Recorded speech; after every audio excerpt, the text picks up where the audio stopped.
Sinagot na mga kababayan ng Palasyo Malacanang yung pananamo, panunumbat ni Baste at pagmumura. Minura yung ating Pangulong Bongbong Marcos doon sa araw ng Davao at sinumbatan na pinalibing yung tatay ng ating Pangulo. We have the palace's reaction on Mayor Baste's statement over the weekend saying na walang utang na loob. Ng utang na loob ang pagpapatupad ng batas. Hindi po dapat traidorin, katulad ng aking sinabi, ang pagpapatupad ng batas, ang pagpapatupad ng commitment with the Interpol. Hindi po dapat na dahil lang kaibigan o dahil naging kasama, correct, hindi na po tutuparin ang batas at tatraidorin aksyon dahil lamang sa utang na loob. Hahabulin po ng ating mga authorities, yung mga nagpapakalat ng fake news, umanda po kayo. Nagbabagang mga balita at pagtalakay sa mga isyu ng lipunan. Bulsa! Opinyon, banat at paglalantad sa katotohanan. Bulsa! What you see is what you get. You decide. Goodbye muna tayo po. Padala ni Benny Severino. Ang titulo nito, Buti pa si Pare. Ngayon, isang umaga, papasok sa trabaho si Pedro. Palabas na siya ng pinto na hindi nagpapaalam sa misis niya na si Maria. Sabi niya, Maria, alis ka na ba? Sabi ni Pedro, oo niya. Nagtampo si Maria. Nagtatampoan niya ako sa'yo. Sabi ni Pedro, bakit naman? Kasi niya, buti pa si Paring Berto. Si Paring Berto mo, bago niya pumasok sa trabaho, hinahalikan mo na yung kanyang asawa. Bakit niya ikaw, hindi mo ginagawa? Sabi ni Pedro, ano? Napabaliw ka na ba? Gusto mo nga bulin ako ng itak ni Paring Berto mo? Mali yung pagkaintindi. Ang akala, ang gusto niyang halikan, yung asawa ni Berto. Hindi siya. May na ang pick up. May na ang pick up. Anyway po, matik na. 200 pesos. Padala mo yung GCash mo. Kasali ka na rin sa raffle draw. Ito siya. Sa monthly draw, 5,000 yung price. Yung hindi mabubunot, qualified pa rin sa grand draw. 10,000 po ang grand prize. Okay pa? Balik tayo mga kababayan dito sa ating dito na tayo sa ating topic. Sinagot na mga kababayan ng Palasyo Malacanang yung pananamo, panunumbat ni Baste at pagmumura. Minura yung ating Pangulong Bongbong Marcos doon sa araw ng Davao at sinumbatan na pinalibing yung tatay ng ating Pangulo, Apo Lakay. Pero anya, yung aking tatay, pinakulong mo. Ganon mga kababayan. Ngayon, sa press briefing kanina ng Palasyo Malacanang, sinagot ito punto por punto ni Yusek Claire Castro. Sabi ni Claire Castro, upholding the law niya, Trump's debt of gratitude.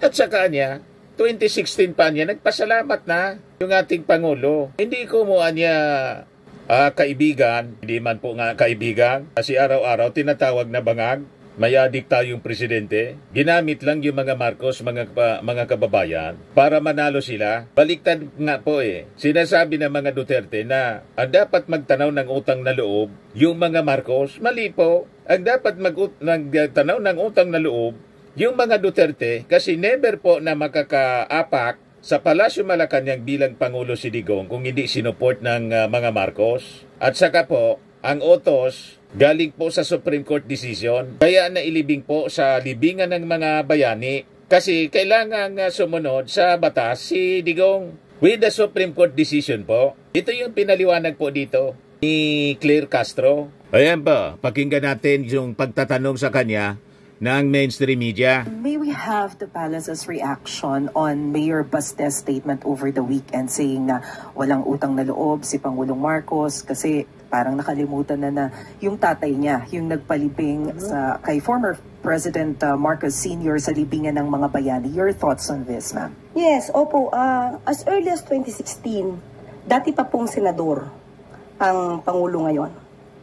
Nagpasalamat na po ang Pangulo, 2016 pa po, sa Supreme Court na nagbigay ng desisyon na dapat ilibing ang kanyang ama sa libingan ng mga bayani.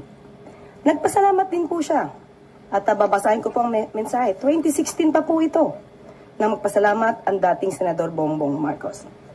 And I quote, We also would like to extend our sincerest gratitude to President Rodrigo Duterte as his unwavering commitment to this issue sustained us this past several months. Our family will forever be thankful for this kind gesture. Noon pa po sila nagpasalamat at sinabi nga nila forever silang tatanaw ng utang na loob sa napakagandang gesture ng dating Pangulong Duterte. Pero ang pagtanaw po ng utang na loob ay hindi dapat madiskaril. At hindi dapat magtraidor sa batas at sa hustisya.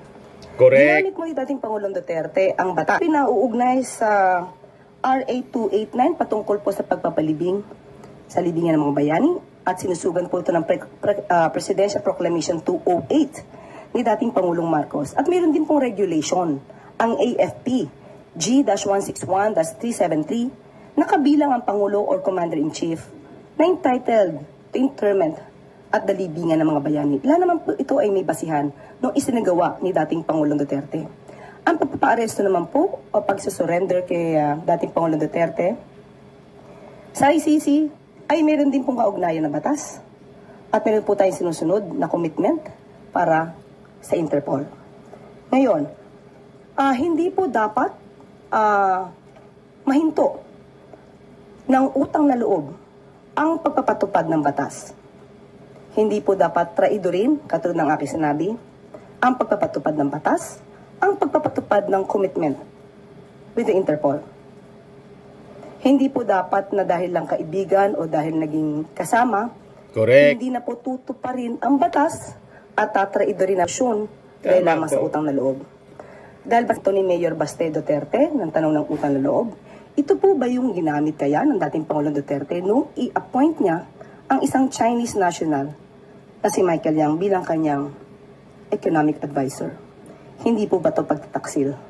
Dahil isang Chinese national ang in-appoint bilang economic advisor. Buniltaan po. Hindi po ba ito sa utang na loob? Buniltaan ni UC Claire, si Baste? Is Malacanang or hindi po ba concern ng Malacanang with what's happening in Davao considering the huge support that Davao is giving to the former president? Ang mga taga Davao po ay Pilipino rin. Of course, tayo lang po, pati po ang palasyo, ang Pangulo, ay concern po sa nangyayari sa Davao. Pero ang tangi lamang po nating hiling ay sana po ay maging mahinahon at alamin po ang katotohanan. Yun lamang po, hindi po ba nagkaroon ng pagsasabi itong si Mayor Baste na sila daw ay i-raid yung kanilang bahay? Fake news? Ito po ay walang katotohanan. Tinanong po natin si General Torre patungkol dyan kung meron po operasyon ng pag-raid sa bahay. Gumagawa ng senaryo po sila para gatungan yung revolusyon. Can we consider this as fake news? Hindi. Uunahin ba natin sila idemanda dahil nagpakalat ng ganito? Pag-aaralan. Pero, nung sinabi po ni General Torre na walang ganong operasyon, hindi po ba ang sinagawa nilang pagsasabi na may pagre-raid ay nakagulo sa isipan ng mga taga Davao City? Sana po, yung mga kababayan po natin, lahat po tayo dito ay Pilipino. Magmasid lang po muna tayo. Yun lang po ang tanging hiling natin. Okay? Sige. Ivan Mayrina, GMA News. Related question, ma'am. Yes, po. At what point does the government draw the line between free speech and to Magandang maybe tanong. rebellion or sedition or overthrow of government? Yes. Kasi may mga words were uttered in those many gatherings over the weekend. Minura po ang Pangulo, may mga maanghang na salita. At what point does the government draw the line? As we can say, the President is not onion skin. Okay? Usually po, hindi po siya nadadala ng ganyan. Pero, kapag ka po, nandun na po yung elemento ng inciting to sedition, which is,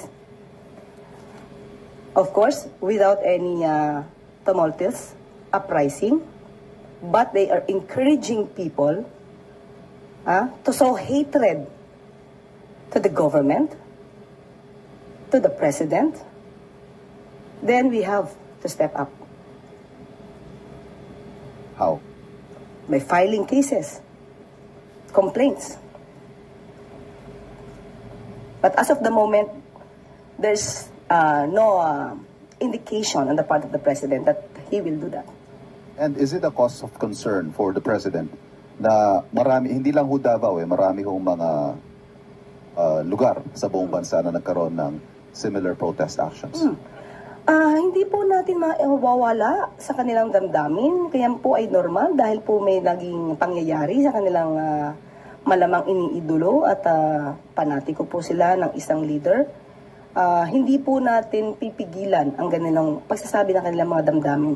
Huwag lang po sigurong lalagpas na magkakaroon po ng alarma at masasabi po natin na yan po ay sedition or inciting to sedition na po. Thank you. Ingat kayo na mga vloggers na nanggagatong po para mag-alsa. Ingat kayo ngayon, naka-monitor yung ating mga authorities. Senator Amy Marcos Kakasuhan kayo. would a probe into the arrest of the former president. What's Malacanang take on this? Yung Senate investigation ni Amy Marcos. Wala pa po, hindi pa po namin napag-uusapan yan. Pero kung yan po ang nais ni Senadora, she's free to do that. Will Malacanang be ready to send representatives in the event that such an inquiry pushes through in the Senate? If necessary. If it is for if the inquiry is in aid of legislation, we will respect the request of Senator Amy.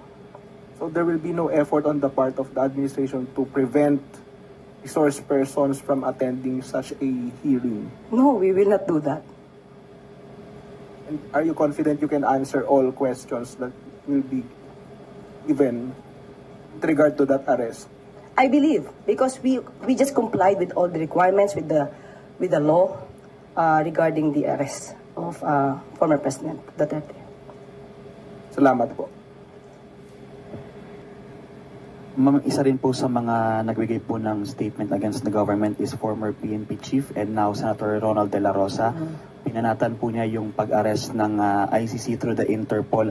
Let me quote him, sabi po niya, hindi yan ang gagaling sa competent authority, hindi yan ang gagaling sa local natin, hindi yan nire-recognize natin dahil hindi tayo under sa kanila kaya dapat magkaisa tayo. Ano pong comment na pala? Hindi ba competent authority ang ICC sa paningin po ni Senator Bato?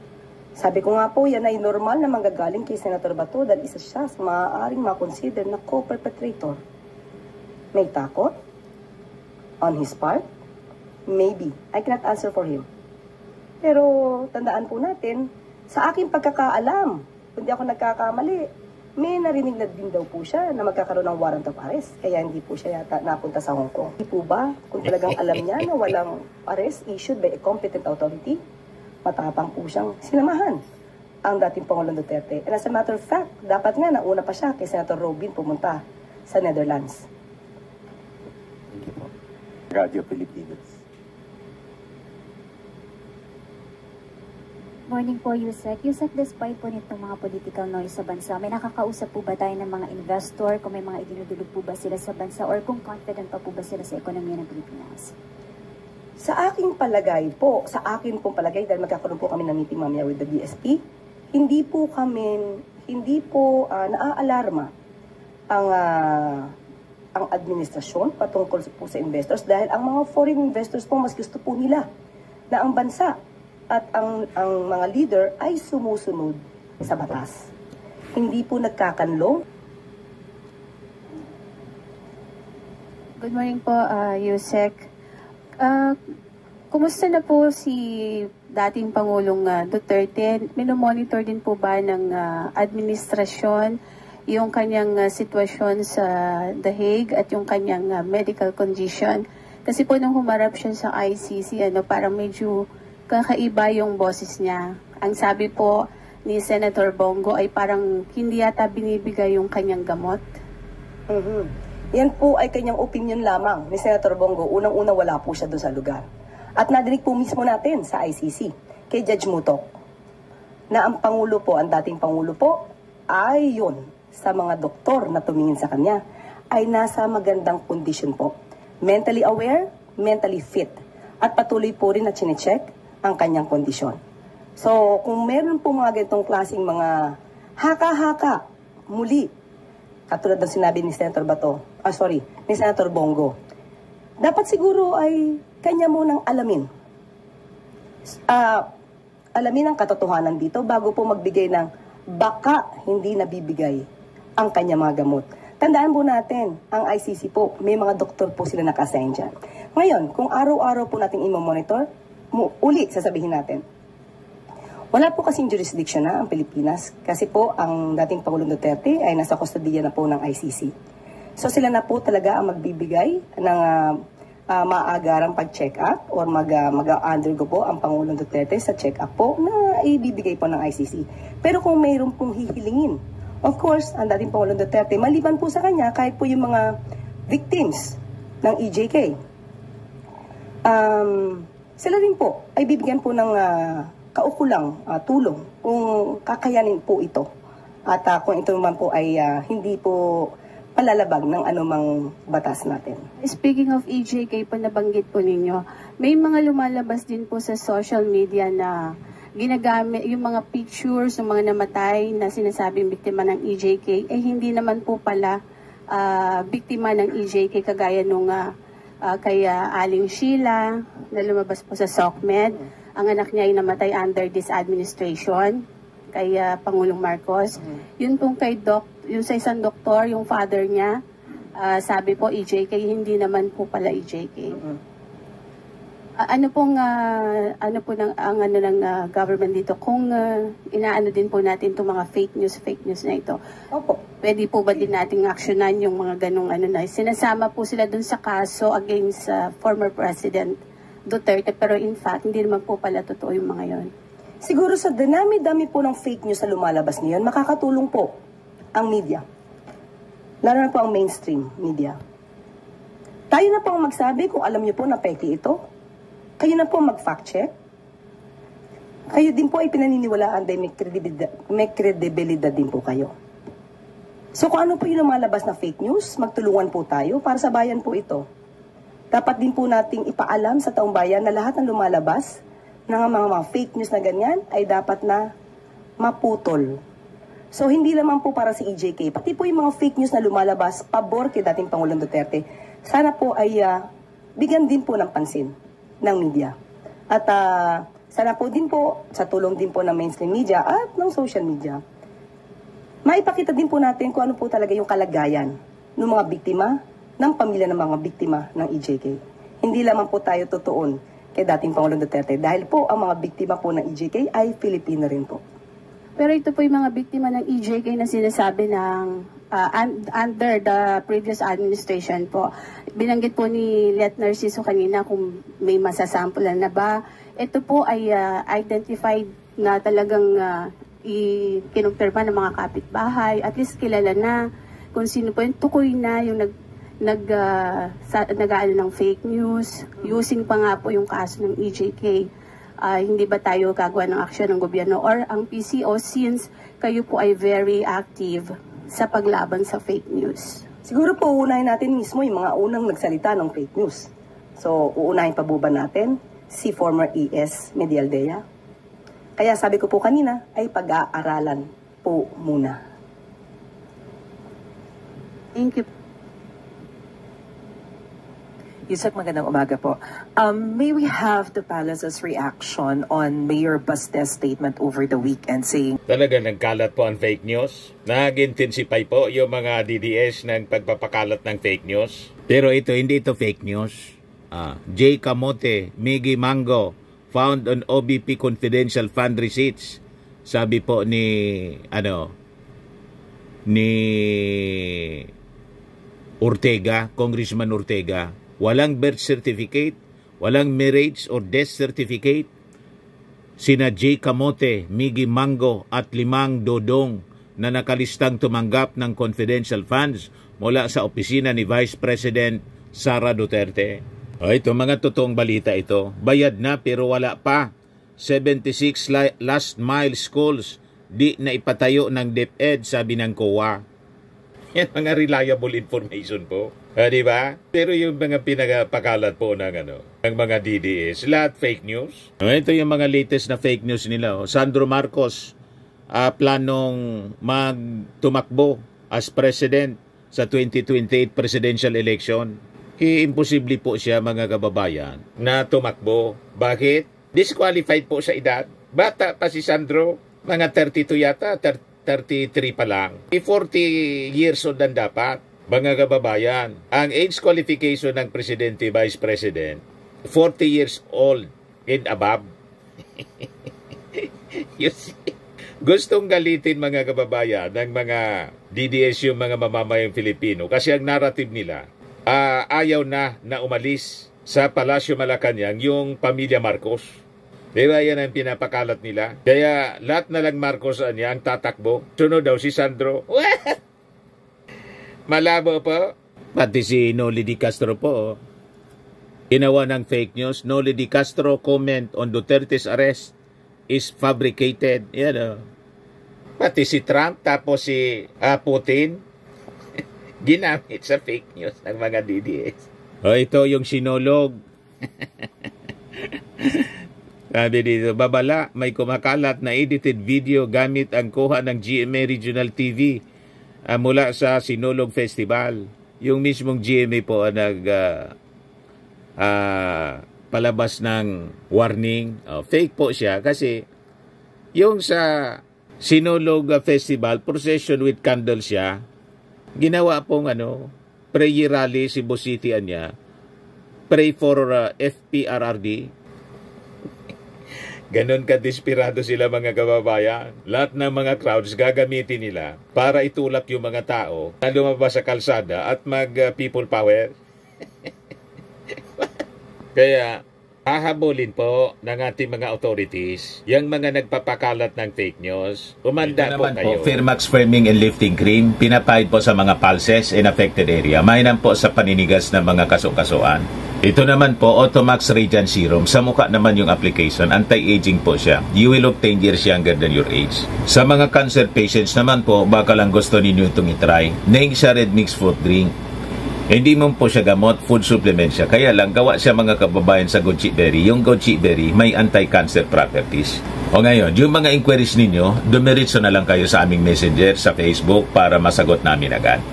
Ayos pa? Ayos na ayos niya, Mr. Maravilla. At sa mga nagana po ng malinis and spacious fitness gym, pumunta lang po kayo sa aming Colossal Fitness Gym. May Grab car rental din po kami. Ito naman po yung bago naming product na binibenta online. Eye Glow Serum, whitening po siya. Tingnan ninyo yung epekto sa aking anak na architect before and now. Yung mga inquiries po ninyo, dumiretso na lang kayo sa kanyang Facebook account, Riz Maravillas.